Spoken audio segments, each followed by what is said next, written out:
autism does not have a look, and I just think it's always funny when people say that, because I'd love to know like what their description of autism would be. There's just not a look.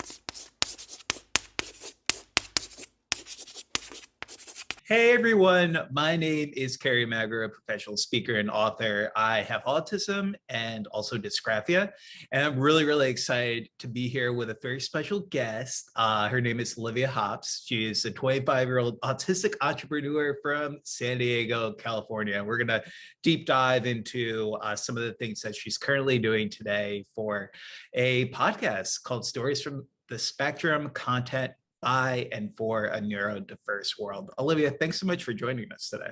Oh yeah, of course. Thanks so much for having me on.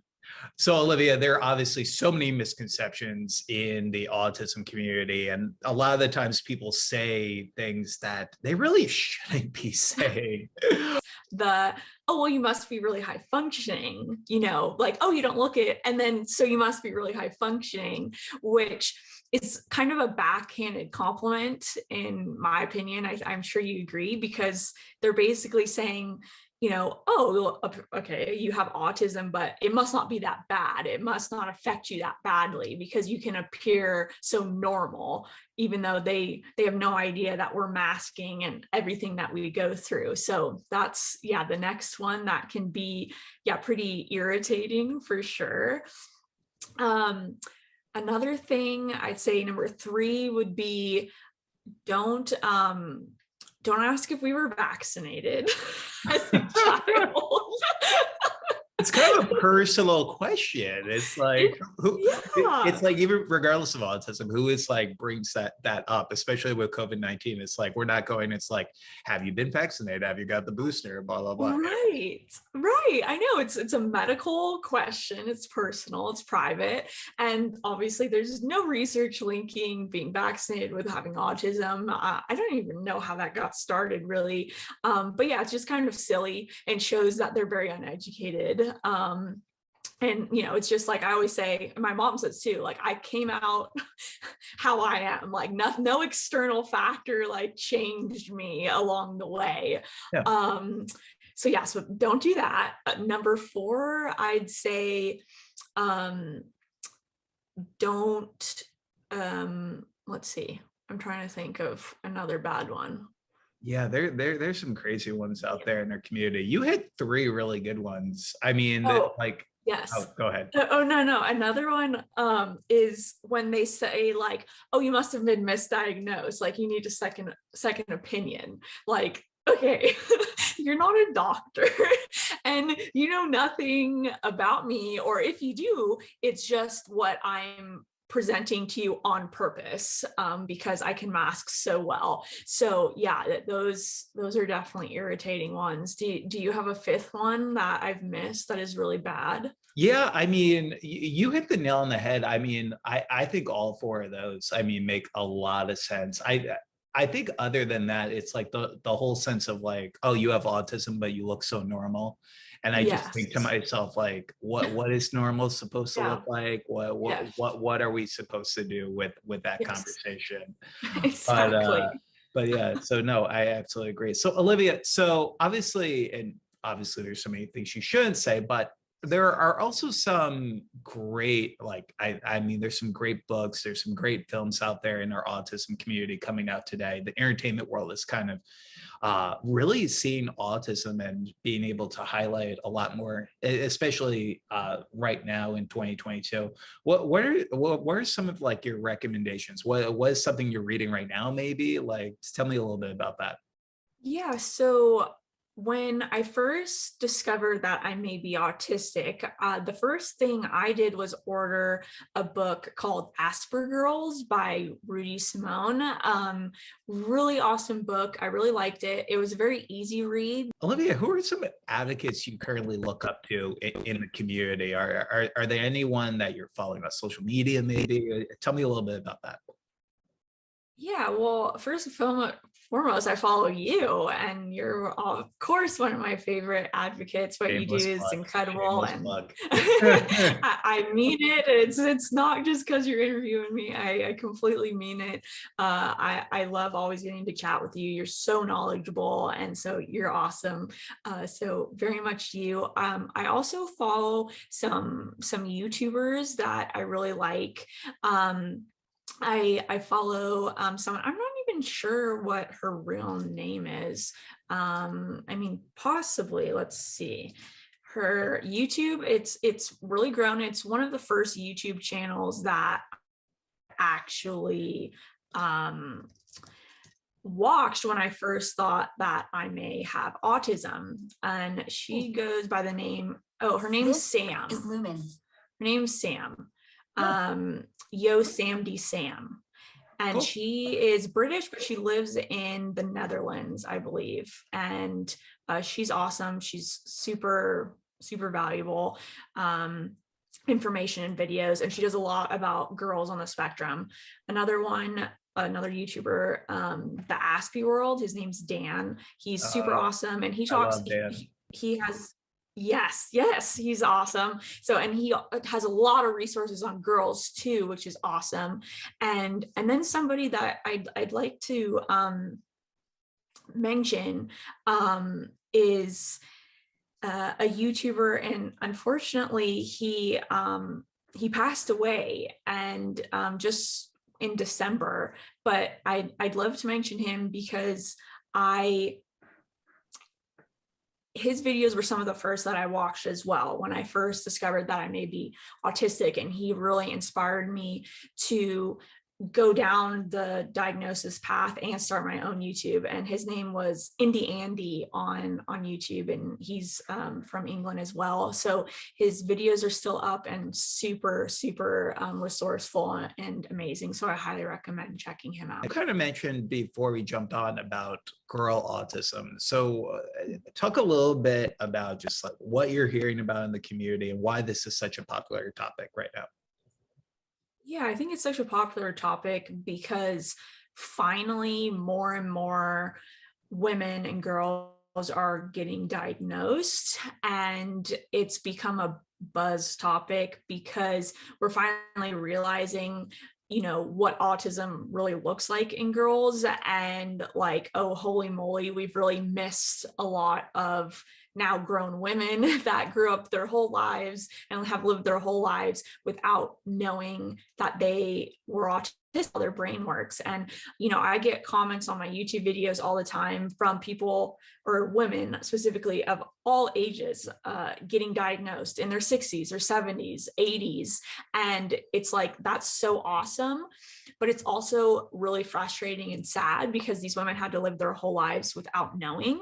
And so I just think there needs to be more and more research done on girls, and get, you know, doctors and specialists better educated on what autism in girls looks like, so that one, more and more women can figure themselves out like I did at 24, and two, so that younger girls can get diagnosed when they're children, so they don't have to go through all the trauma and unknowing while growing up unknowingly autistic. Yeah. So Olivia, tell us how we can learn more about you after we jump off today. What are the social media channels we should follow? And you just tell us a little bit about that. Yeah, so I'd love for you to check out my YouTube channel, which is just under my name, Olivia Hops. You can follow me on Instagram at Olivia Hops, and you can check out my website, which is oliviahops.org. And on that website, you can purchase my cookie dough business course I was talking about, and just learn a little bit more about how to be an entrepreneur as an autistic adult. Awesome. Well, Olivia, thank you so much for joining us again. Everyone tuning in, stories from the spectrum, content by and for a neurodiverse world, and we'll see you next time.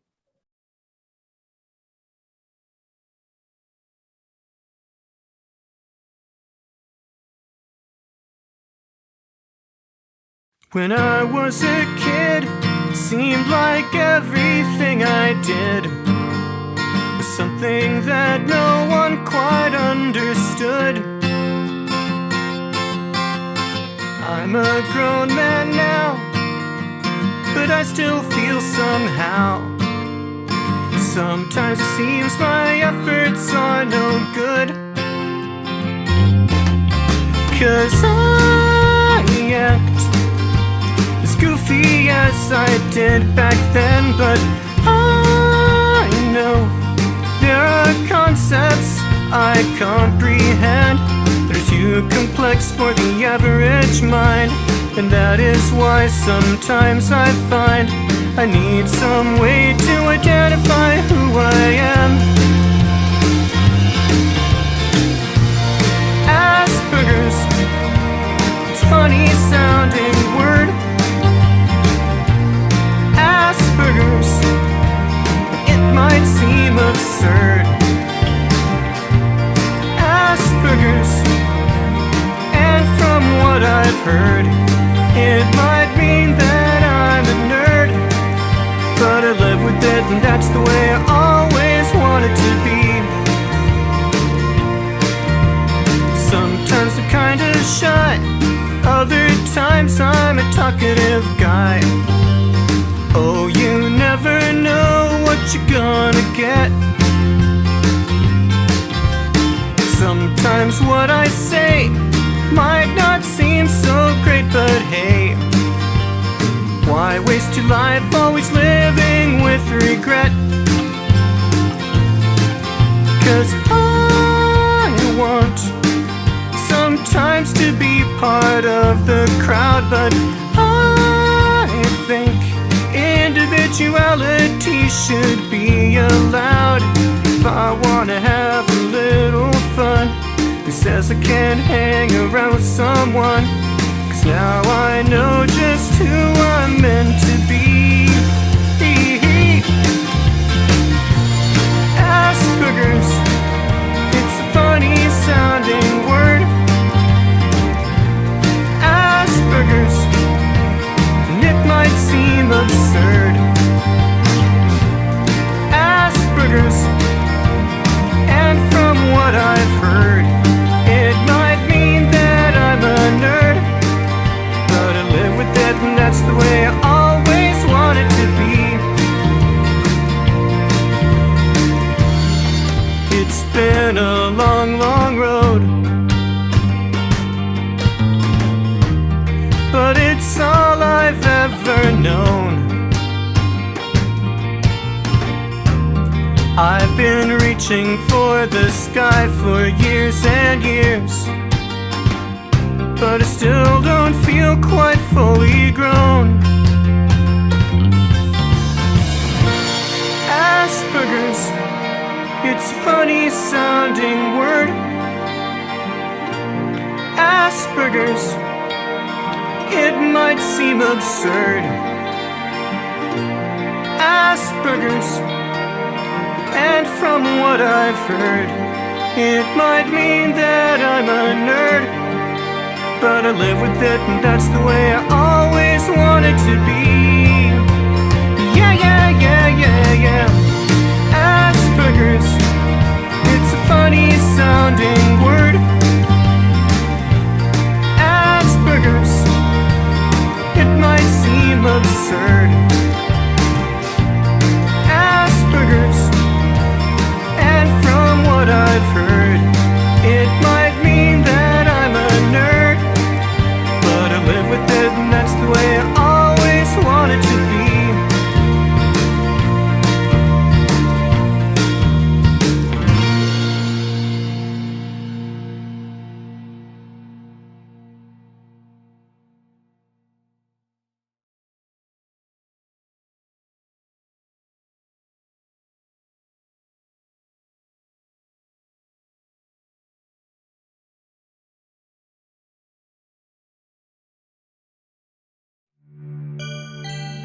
Dani-Mation. Welcome back! Now I'm going to talk about how I got to be where I am today. I was nonverbal until I was 5 years old. Well, almost 6. At that time, all I did was repeat words and sounds. It is called echolalia. My family now jokes that I started speaking at 6 and haven't shut up ever since. As a child, my mom figured out on her own that I had autism by reading tons of books because the internet was just getting started at that time. She recognized some of the autism signs like spinning around, repetitive movements, and strange noises I made. I used to line things up and I climbed everywhere I could climb. She would often find me way on top of the tall bookcase we used to have. Luckily, it was fastened to a wall. There were many challenges that followed when I was finally diagnosed, and my family were told not to expect much from me, that I would never have friends, that I would never finish high school or have a career, along with many more dreadful outcomes that my family should prepare for. In March 2009, my company Dani-Mation Entertainment was fully launched with the assistance from my aunt and uncle. My original goal for Dani-Mation was to just be like many major studios like Disney or Warner Brothers. However, I encountered the grim statistics of people with disabilities. It was unacceptable because I knew those statistics applied to me, so I changed my focus. The same year when I launched Dani-Mation, my family introduced me to Toon Boom Studio and Adobe Premiere Elements to help me better animate and edit. At first, my uncle showed me the basics of using Toon Boom. Since I was used to other softwares like MS Paint and Adobe Photoshop, I quickly learned how to use Toon Boom. Within a couple of weeks, I already learned way more than my uncle could teach me. Because my uncle is an entrepreneur himself, he explained to me the business side and the importance of partnerships. In the fall of 2009, I began my partnership with Joey Travolta's Inclusion Films. Joey Travolta was the one who gave me the first animation gig, my first animated short Ia story. I also got to work on a couple of projects at Inclusion Films, like the animation segments for a music video called The Cave by Scott Seagal's band Arrest My Sister. I illustrated and published 2 books, Danny and Goliath and Richie and Goliath, animated an anti-bullying PSA called Heroes Only Exist in Cartoons, and an opening sequence for a show called Mia's Makeup Corner, along with many others. In the summer of 2011, Joey Travolta invited me to teach animation to children and teens with autism across the country at film camps in Jacksonville, Florida, Tenafly, New Jersey, and Detroit, Michigan. Then the next year at San Diego and Moraga, California. I owe a lot to Joey Travolta. He has helped me be where I am today. Later, since 2012, I branched out on my own to teach animation at OCALI, the Ohio Center for Autism and Low Incidence in Columbus, Ohio, then at the Center for Autism and Dyslexia in Findlay, Ohio. Then, in 2014, I began to teach Arts for All Florida's Animation Gets Real in Tampa, Florida, which later expanded its locations to Miami, Florida's North Dade since 2017 and South Dade since 2019. So far, I have taught over 2,500 youth with autism at over 12 locations, including the Dani-Mation UK camp at the University of Plymouth in 2019. It was right before the pandemic began in 2020, where I quickly had to transition from teaching animation in person to online. Today, we are providing free weekly classes and one-on-one sessions on Zoom for transitioning youth with different abilities, including autism. This year in 2022, we are finally bringing back in-person animation summer camps. I also spoke and keynoted at autism events like the Fred Conference, the National APSI Conference, and OCALICon in 2014, Temple Grandin and Friends at Club Nokia, and the Oklahoma Statewide Autism Conference in 2015, the Alaska Autism Resource Center Roadshow in 2016 and in 2017, the Autism and the Arts Conference at Damon College in 2017, and most recently, ABC of North Carolina's Gourmet Lunchbox Luncheon in 2021, just to name a few. In addition to teaching animation and public speaking, so far I've illustrated and published 6 books and produced a total of 13 short films, 10 of them that premiered at San Diego Comic-Con, including the Easter Seals Disability Film Challenge Editor Award-winning short, The Home Office. How did I get my students to be part of the challenges like Easter Seals? Some are from my summer animation camps and others are from my one-on-one sessions. First, I examine the student's strength, provide the classes that will improve their biggest strength, and see if they're capable of animating a 1-minute short film. Once we find or develop the student's strength, we put students into animation challenges, teaching them the importance of teamwork and deadlines. After we won for Best Editor, the Disability Film Challenge has opened so many opportunities. One is an invitation to submit via Film Freeway our film The Home Office to the Marvels of Media Awards at the Museum of the Moving Image. And we were selected! That's how I got this film to be shown at the Museum of the Moving Image's Marvels of Media exhibit. This year, my team of 18 people, including my students at Dani-Mation, entered the 2022 Easter Seals Disability Film Challenge in the theme of superheroes. This film is called Super Nachos Supreme. It is about two guys about to embark on another chill night of gaming and grubbing on the couch after they ate those weird gas station nachos that grant them superpowers. The boys suit up and set out to save the day their way. But when they try to do good, they're so bad at it. You can see it at the Easter Seals Disability Film Challenge YouTube channel, Instagram, and Facebook, and it's coming to film festivals near you. Fast forward today, I've overcame many obstacles to earn my BFA in animation and an MBA in Global Strategy and Leadership in 2020 from Woodbury University. Now I am striving to get my PhD in Positive Developmental Psychology, focusing on autism with a thesis on how my animation company made a positive impact to the autism community. One last thing to say. Remember, push yourself because no one is going to do it for you. However, that does not mean you cannot get help and assistance from others. Nobody does it alone. Get a strong team behind you of people that really believe in you and your mission. Go to many events and conferences to help you build your passion. And don't listen to the naysayers. If they say you cannot do this or you cannot do that, just look straight at them and say, "Yes, I can and I will. Just watch me." So my advice to all of you, if you don't have a passion, find one. And it's okay to ask for help. Remember, anything is possible. If I can convert my passion into a career, so can you. For more information about our animation workshops and one-on-one sessions, ignite the magic with us at Dani-Mation-Entertainment.com or follow us on our social media.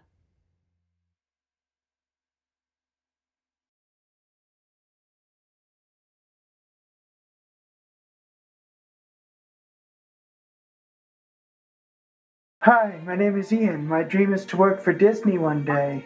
I like being creative through theater and animation. I want to be married someday, find true love, and just be happy in life. But this year, times have been tough. Because of that, I want to tell stories to help make people happy and help them stay positive. What's that? I walk to the door, and there's a postman. Not the normal postman, but a different postman. He says, "Are you Ian? I have a special delivery for you. Here you go, sir." And he hands me a letter.